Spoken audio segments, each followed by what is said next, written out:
de la historia de este grupo de fármacos, porque todo tiene una historia, ¿no? Entonces, ¿cuál es el primer fármaco antipsicótico descrito? Clorpromazina. La clorpromazina. Entonces, Y el la clorpromazina en 1950, pero seguidamente ha sido ya puesto a la venta igual por Roche. ¿Qué fármaco? El haloperidol. ¿Ya? Entonces vemos nosotros que hay una clasificación por su estructura, por los efectos adversos, la estructura química y demás, que se dividen en dos grandes grupos de fármacos. ¿Cuáles son? Típicos y atípicos. Y según su estructura química, estos se llegan a clasificar de la siguiente manera. Vamos a tomar en cuenta para el examen de hito y que se memoricen, porque obviamente no todo esto se van a memorizar, sino solamente los siguientes fármacos, ¿ya? Para uso como médicos de base, dentro de los antipsicóticos típicos tenemos a la clorpromazina, ¿ya? En nuestro medio a la clorpromazina. Luego tenemos a las butirofenonas como representante principal, el haloperidol y por último como de estructura química, ¿no? La dibenzotiapina, la clotiapina, ¿ya? Tres fármacos, en este caso más conocidos como fármacos típicos, ¿ya? Okay. Generación. Típicos, ¿ya? Tres, por lo menos esos tres sí o sí memorícense, ¿ya? ¿Cuál? Para su examen hemos dicho clotiapina, clorpromazina y haloperidol. Esos tres, ¿ya? Esos tres bien memorizados, ok. Clotiapina, clorpromazina y haloperidol. Esos tres, ¿ya? Como fármacos típicos para su examen de hito. Tres por lo menos. Estoy volviendo a repetir, ¿ya? Clorpromazina, haloperidol y clotiapina. Clotiapina, ¿ya? ¿Entendido? Como antipsicóticos, ahí atrás, atípicos, en nuestro medio, ya de uso, está la clozapina, olanzapina, risperidol, ¿ya? Ya, ahora vamos a volver a repetir. Clozapina, olanzapina. Básicamente entonces los antagonistas de la serotonina y los D2, ¿ya? Los dopaminérgicos D2. Olanzapina. ¿Puedo volver a repetir de los típicos? Son tres: clorpromazina, haloperidol y clotiapina, ¿ya? Tres. De los atípicos, los antagonistas de la serotonina y los D2. ¿Cuál estamos diciendo para su examen? Clozapina. Clozapina, olanzapina y risperidona. ¿Ya? Risperidona. Estos tres tienen que estar bien memorizados en su mente, ¿ya? Para su examen de ir. Y para la vida nunca se olviden del haloperidol, ¿ya? Jamás de los jamases. Haloperidol. No es lo mismo que el halopurinol. No es igual, ¿ya? El halopurinol actúa, ¿alguien sabe frente a qué actúa? El halopurinol, fármaco usado para tratar la gota, ¿ya? Para la hiperuricemia, es un hipouricemiante, ¿ya? Actúa inhibiendo a las antinoxidasa. Eso es el halopurinol. El haloperidol es un antipsicótico, ¿ya? Antipsicótico, diferentes mecanismos de acción, diferente uso. No se confundan. Yo puedo colocar uno de los siguientes fármacos, no corresponde a un fármaco antipsicótico típico, ¿no? Entonces ahí puede estar el halopurinol. Ok, este tabla está en su libro, si lo han leído ahí está. Entonces vemos que la unión, en este caso los receptores y los efectos, pues van dirigidos netamente a dos receptores importantes, ¿sí? Pero no difieren de los demás. Los más importantes como mecanismo de acción tenemos la unión a los receptores de 2 y los serotoninérgicos, ¿no ven? 5-HT. Está bien el mecanismo de acción dirigido. ¿De qué grupo de fármacos? En este caso estamos hablando de los antipsicóticos clásicos. ¿Cuál es su otro nombre? Típicos. Típicos. Entonces, vamos a ver de los tres que nos interesan. En este caso, solo está acá el haloperidol, ¿ya? Y la clorpromazina. Haloperidol y clorpromazina. Entonces, nosotros vemos que el haloperidol se une frente a receptores receptores de 2 y la clorpromacina es más variada. Miren, frente a receptores de 2, serotoninérgicos, alfa 1, frente a la acetilcolina, histamina tipo 1 y sedante también, incluso es neurovegetativo. Wow, entonces la clorpromacina tiene un montón de mecanismos de acción, ¿sí? Entonces, ojo, mucho ojo. Entonces, en su examen de hito yo puedo colocar, describa los mecanismos de acción de la clorpromacina, ¿no ven? Ya, entonces vamos. Vamos a ver, según su efecto. Esto solo estoy hablando de dos, ¿ya? Haloperidol y clorpromacina, ya, solo como antipsicóticos clásicos, ¿ya? La siguiente tabla, de la misma manera, en este caso son los atípicos, pero la diferencia, hay diferencias, aparte de la estructura. Estos atípicos, en este caso, vamos a ver, hemos dicho, representante principal, ¿cuáles hemos dicho? Risperidona, olanzapina y olanzapina. Ya. Entonces, olanzapina, quetiapina y risperidona. Entonces, para nosotros, en este caso, risperidona, vamos a ver igual. Unión a receptores de 2 serotoninérgicos y alfa 1. Si yo voy a unir, en este caso, yo voy a usar, digamos, un grupo de fármacos antagonistas, alfa 1, ¿qué voy a provocar? Antagonistas, ¿qué voy a provocar en el paciente? Haciendo un repaso de la superior vasodilatación. Entonces provoca vasodilatación. ¿Qué fármaco me provoca vasoconstricción?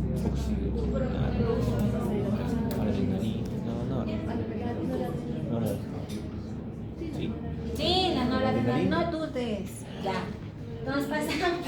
En este caso estamos hablando de antipsicóticos y este grupo de fármacos, muchachos, ¿para qué es usado? Indicaciones de este grupo de fármacos: esquizofrenia, trastorno bipolar, psicosis, delirio, alucinaciones, todo lo que tiene que ver con trastornos psiquiátricos. Por tanto, este grupo de fármacos actualmente es conocido, si bien como antipsicóticos, antes ¿cómo se los conocía? ¿Cómo era su otro nombre? Antilocus. Anteriormente conocidos.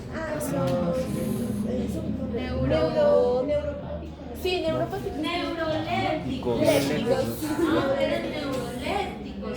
Porque cuando usaban, el primer fármaco usado ha sido la clorpromacina. Este fármaco, cuando se le daba una dosis, ¿no?, de 200 o 300, hasta una dosis tope elevada a un paciente con esquizofrenia y demás, ¿cómo despertaba el paciente? Aturdido, ¿ya? Aturdido, no podía de alguna manera hacer sus movimientos básicos, tenía una alteración, exacto, una alteración motora, le dificultaba para hablar. Entonces han ido modificando las dosis. A partir de que se han ido modificando las dosis de administración, el uso, para qué tipo de pacientes voy a usar este grupo de fármacos, ya vemos como tal, que se usa netamente como indicación para pacientes con delirio, ¿sí? Pacientes que tienen psicosis, pacientes que tienen esquizofrenia, bipolar, trastorno bipolar, ¿sí? Netamente indicados para esquizofrénicos y bipolares, ¿ya? Risperidona o olanzapina. Ok. En cambio, el haloperidol, más que todo para pacientes que tienen delirio, ¿ya? ¿Haloperidol? Ya, agitación psicomotriz, sí, haloperidol. Entonces, vamos a ver enseguida, estos son los atípicos. Vamos con la siguiente tablita. Estas son las dosis, ustedes pueden llegar a ver, está en su libro, muchachos. La semimedida dosificación de los antipsicóticos. Lo que yo quiero hacer énfasis es en el haloperidol, ¿ya? ¿Cuáles son las formas de presentación del haloperidol? Vía oral. Pero ¿cómo? Vía oral. Comprimido. Para su información viene con administración en gotas, ¿ya? Es vía oral. En gotas, ¿ya? Vía oral.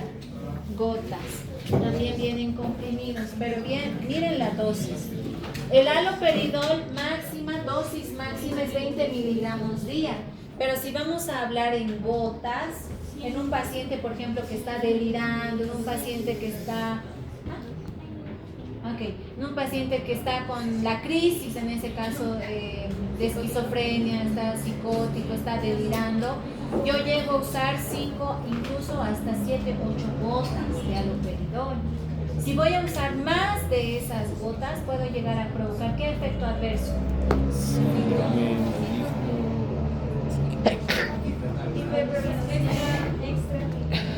Síntomas extrapiramidales. Entonces, ¿qué me va a llegar a provocar? Temblores. Todos los síntomas extrapiramidales, pero no solamente esos. ¿Qué más? Acaticia. Distonía aguda. Hiperprolactinemia con el uso prolongado de eso, ¿ya? Porque discinesia, trastorno metabólico, aumento de peso, pero lo más importante con el haloperidol, muchachos, no es que voy a tomar 10 gotitas hoy y todo eso me va a pasar ahora. No, el efecto es acumulativo. ¿A partir de cuánto tiempo? Para que se vaya regulando, por lo menos si esté bien controlado, tarda un mes. Imagínense, entonces al paciente psiquiátrico es bien difícil controlarlo, ¿sí? La mayoría de ellos cuando viene la crisis, cuando están con su crisis ya de esquizofrenia, el trastorno bipolar, les comento algo. Cuando yo era estudiante de 5º año, ya de último año, nos toca rotar igual a psiquiatría, pero en este caso me tocó rotar en el psiquiátrico de Irpavi, abajo, e Irpavi 2. Entonces, ese psiquiátrico igual está dividido, como todos los psiquiátricos, en sectores, ¿ya? De pacientes leves, moderados y severos. Los severos son pacientes que no tienen familia, son pacientes que están en la calle, ¿no? Que son indigentes. Entonces, esos son los que son graves.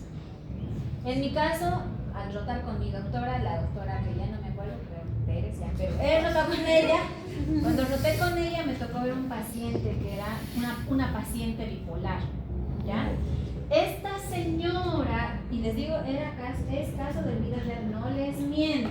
Esta señora estaba en una reunión, cuando un paciente es tratado por psiquiatría, se hace una reunión con psicología, trabajo social, nutrición y la familia. Y nosotros, ahí estábamos, mi compañero y yo, ¿ya?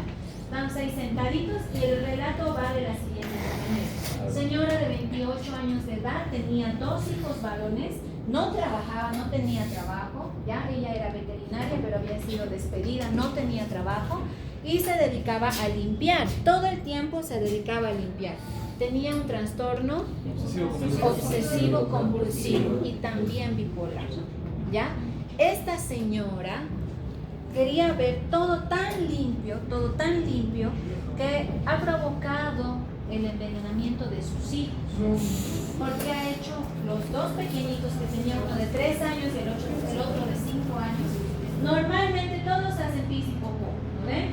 Los niños querían hacer popó. La señora les ha dicho, ya no tienen que hacer, y les ha dado de tomar lavandina.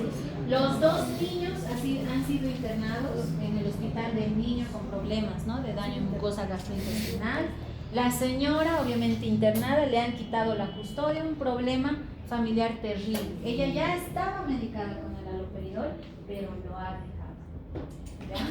Pasan esas cosas, sí pasan esas cosas. Una gota que veía en su esposo de comida o algo, ella ya toda la ropa lo lavaba, lo metía a la lavadora para lavar con lavandina. Exceso de ansiedad, compulsión, ¿no? Entonces, mucho ojo, ¿sí? ¿Qué fármaco voy a usar en este tipo de pacientes como de primera línea? En este caso, delirios, haloperidol. Si ven un ancianito que quiere pegarte algo, dale gotitas de haloperidol. Estoy siguiendo sus consejos.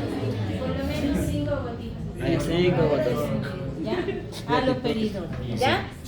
Ya sabemos frente a qué receptores actúan. Entonces vamos viendo más adelante. Clorpromacina de la misma manera. Vean ustedes la dosis. que les decía, más antes daban dosis, ¿no? Para probar qué tipo de acción nos iba a provocar a los humanos, entonces han ido subiendo y regulando las dosis. Actualmente la dosis indicada es de 200 hasta 300, incluso 500 miligramos día. Acá en el libro te dice 800 miligramos día en 4 o 3 tomas, que es lo mismo, ¿no? 200 a 300 miligramos, ¿ok? Tenemos los efectos adversos, como ustedes ya bien lo han mencionado. Estos efectos adversos, ¿a cuál de los dos grupos va a ir más asociado? ¿A los típicos o atípicos? Los típicos, a los clásicos, los clásicos. Porque los atípicos tienen más o menos efectos, menos efectos, pero hay algo. Exacto. Los dos tienen algo malo, como todo medicamento, ¿sí? Los típicos están relacionados más con los síntomas extrapiramidales, la hiperprolactinemia. ¿Qué es hiperprolactinemia? Aumento de Ya, ¿cuánto azúcar en es lo sangre. normal de la prolactina? Sí. Depende. Ok, normal es hasta 10, hasta 20. Muchachos, si hay mujeres y varones también, porque la prolactina es bien sensible. Si hay mujeres y varones que están muy estresados, muy preocupados, estas hormonas se pueden desregular. Pueden tener mucho dolor de cabeza y tener migraña, entre comillas, y empiezan a tener cierto tipo de secreción, ¿no? Por los pezones, tanto varón puede pasar en varón o mujer, están muy estresados. Son síntomas de hiperprolactinemia. Cuando se hacen la dosificación de la prolactina, le salen 80 y el dolor de cabeza es constante, o sea, la cefalea es constante. Entonces, cefalea puede ser por cualquier causa, ustedes ya saben. La más básica es por estrés. La otra más común y frecuente en personas mayores de 30 a 50 años, presión arterial. Y el resto, migraña. Y el resto, secundarias a cualquier cosa. En este caso, la hiperprolactinemia. La hiperprolactinemia sí o sí provoca cefalea, y es la cefalea holocraneal, es intención todo el tiempo. No pasa con el paracetamol, no pasa con nada, ni con antihipertensivos. Si tu presión está bien, sí o sí hay que hacer dosificación de prolactina, ¿ya? Una cefalea, puede causar una hipertensión prostática. Claro, si hablamos de la hipertensión intracraneal. Entonces vamos hablando. Discinesia tardía, la distonía aguda, y en este caso también puede llegar a provocar hipotensión ortostática, ¿no ve? Cuando yo me paro y me mareo, ¿ve? Entonces, ¿con qué fármacos? Con la clozapina, olanzapina y la quetiapina. ¿Qué tipo de fármacos son? ¿Típicos o atípicos? Atípicos. Entonces, hipotensión ortostática más a este grupo de fármacos, más incremento de peso y de M2, ¿ya? La presencia. Ok, pasamos. ¿Qué efectos adversos más podemos ver? Y dentro de los peores: acaticia, parkinsonismo y síndrome neuroléptico maligno por dosis elevadas. ¿Sí? Entonces, todos estos efectos adversos van asociados al mecanismo de acción de estos fármacos. Y estamos viendo que actualmente usamos más, ¿cuál? ¿Los típicos o los atípicos? Los típicos. Típicos y atípicos, muchachos, ¿sí? Si vamos a hablar de los atípicos, netamente usados para esquizofrenia, ¿no? Trastorno bipolar y delirios, estamos hablando solamente de los típicos, clásicos, el haloperidol, para cualquier tipo de persona, ¿sí? Anciano, niño, hay niños también psiquiátricos, ya hay niños. Yo he visto, no sé, una niña de 8 años, no, que realmente a mí me ha dado miedo, porque la dejaban sola y la niña ha empezado a crear, ahí van los síntomas positivos y negativos, ¿no ve? Que ustedes ya han leído. Entonces van y ella piensa que tiene su amiguito. Entonces nosotros cuando pasamos a verla con la doctora, nos empujaba, literalmente te empujaba. ¿Me estás pisando? Te digo. No veías nada. Veíamos la medicación, el haloperidol, la niña no quería tomar. Entonces, para que tome hay que sedarla. La sedan y le dan. Entonces, ¿este grupo de fármacos puede ir combinado? Sí, pueden combinar. ¿Con qué grupo de fármacos se potencian? Benzodiazepinas, ¿qué más? Las no benzodiazepinas. Claro, pero ¿qué más? Eso es beta-adrenérgico. Bloqueando el beta-adrenérgico. ¿Con cuáles más se potencia? Los beta. Algo de los adrenérgicos, ya vas bien. ¿Qué más? ¿Cómo se llama? Bloquear Hay un de- grupo más. Antihistamínicos, ¿ya? Del grupo de los antihistamínicos hay dos tipos de receptores, ¿verdad? ¿Se acuerdan? H2 y H1, ¿verdad? Entonces, este grupo de fármacos se potencian con esos tres grupos de familias de fármacos, ¿ya? Algo importante que mencionarles, los efectos, en este caso la clozapina, ese es error de dedo, no es efecto adverso. Es el primer fármaco considerado atípico debido, uno, al perfil clínico, tiene mínimos efectos extrapiramidales, la ausencia del incremento de la prolactina, eficacia sobre los síntomas negativos y obviamente, ¿no?, su mecanismo de acción que hemos repetido una y otra vez. Actúa frente a los receptores dopaminérgicos de 2 y serotoninérgicos. Su efectividad se encuentra gravemente limitada sobre todo por sus efectos hemáticos. ¿Por qué? ¿Qué cosas puede llegar a provocar la clorpromacina? La clozapina.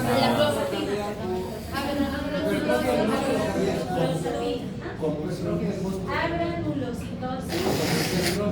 No, agranulocitosis, anemia y trombocitopenia. ¿Sí? Pero más que todo agranulocitosis, ¿ya? Agranulocitosis. Entonces, vamos que la clozapina, dentro de todos los fármacos, ¿qué tipo de fármaco es? ¿Atípico o atípico? Atípico. Ok, y estas son las consecuencias de la hiperprolactinemia que se presentan en los dos grupos, tanto típicos o atípicos. ¿Pero a qué preferencia? Frente a los típicos, muchachos, típicos. Los típicos son hiperprolactinemia y Sin síntomas extrapiramidales. Netamente esos dos van con los típicos, ¿ya? Con los típicos. Extrapiramidales, ¿ok?